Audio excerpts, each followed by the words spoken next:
আজ থেকে অনেক বছর আগে যখন তার সাথে আমার প্রথম সম্পর্ক এবং বিয়ে হয়, সেই ওই মানুষটা আর আজকের এই মানুষটা অনেকটাই পার্থক্য হয়ে গেছে। আসলে হুমায়ুন ফরিদি যে একটা কথা বলেছিল, ভালোবাসার রং বদলায়, কথাটা সত্যি সত্যি। আর যে মানুষটাই ভালোবাসবে সেই মানুষটাই জীবনে কষ্ট পাবে, খুব কঠিন ভাবে কষ্ট পাবে। আপনারা সবাই তো জানেন আমার হাজবেন্ড আর একটা বিয়ে করেছে, আমি সতীনের সংসার করি। আপনারা অনেকেই বলেন আপনি কেন সতীনের সংসার করেন না, তো সতীন সতীন কেন করেন? সতীনের সংসার করব না তো কি করব?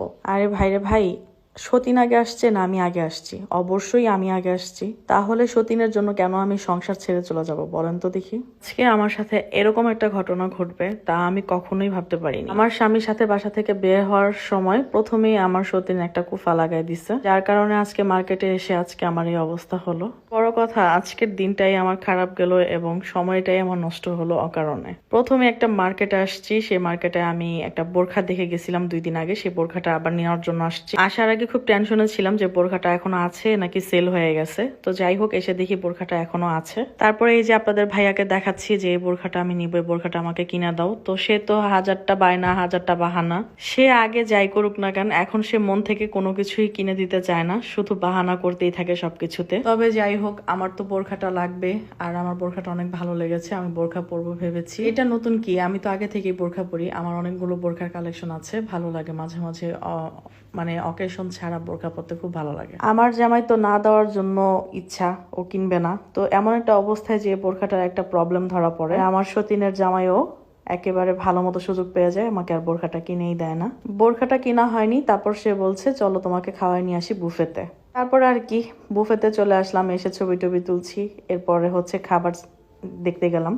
এই বুফেতে প্রায় 100টার মতো আইটেম ছিল, বা 100টা প্লাস, যাই হোক। তো এখানে এসেও সে বাহানা, সে খাবার ভালো লাগছে না। মাটন বিরিয়ানিতে মাটন নাই, ওটাতে ওইটা নাই, সেটাতে সেটা নাই, বিভিন্ন অজুহাত বিভিন্ন কথা বলে বলছে এখানেও খাবো না, বুফে থেকে চলো বের হয়ে যাই। আজকে আবার বুফেতে হয়তো বা কোনো একটা কোম্পানি থেকে অনুষ্ঠান ছিল, অনেক গেস্ট ছিল, তো তারা খুব গান বাজনা করে অনেক আনন্দ করছিল। আমার হাজবেন্ড সেখান থেকে বের করে নিয়ে আসলো, তারপর নিয়ে আসলো একটা রেস্টুরেন্টে, তারপর অর্ডার করলো 2টা ফালুদা, তারপরে খাওয়া টাওয়া বাসায় ফেরত নিয়ে গেল।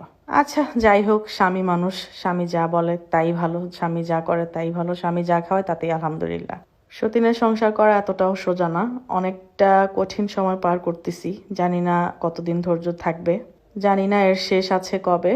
তবে যাই হোক, সে খাচ্ছে, খুব মজা করে এই ফালুদাটা খাচ্ছে। আমার সাথে তো কোনো ভিডিও করতেই চায় না। দেখেন, একটা ভিডিও করতে বলেছি, তারপরও আমি তাকে ধরতে বলেছি, সে আমাকে ধরেনি, আমি তাকে মনে হচ্ছে ধরে বসে আছি। তারপর শিখিয়ে দিই যা তাই করে, মন থেকে কিছুই করে না। আমার সতীন আসার আগে সে এমন করতো না। সতীন সংসারে ঢোকার পর থেকেই আমার স্বামী চেঞ্জ হয়ে গেছে, সে অনেকটাই বদলে গেছে, সে অনেকটাই অন্যরকম হয়ে গেছে। এখন তার কাছ থেকে আমার ভালোবাসা চেয়ে নেওয়া লাগে, সে নিজে থেকে আর দেয় না। আমার অনেক আপুরাই আমার ভিডিও দেখেন, আপনাদের মধ্যে এমন কেউ কি আছেন যারা সতীনের সংসার করেন? অবশ্যই জানিয়ে যাবেন।